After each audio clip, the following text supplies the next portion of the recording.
Hi! In front of me is Motorola Razr 30, and today I would like to show you how you can edit password added to Google Passwords autofill. Begin by going into Devices Settings and scrolling all the way down to Access Google section.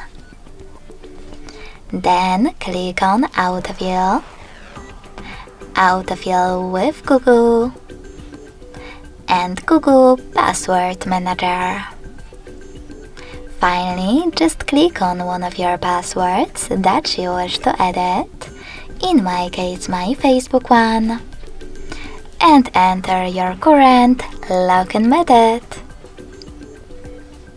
Then hit Edit located next to Delete and change wherever you wish to.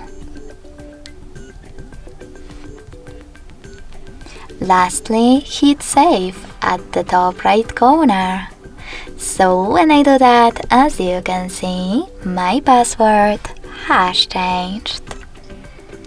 Thanks so much for watching. If you enjoyed this video, don't forget to leave a like, comment and subscribe. Bye!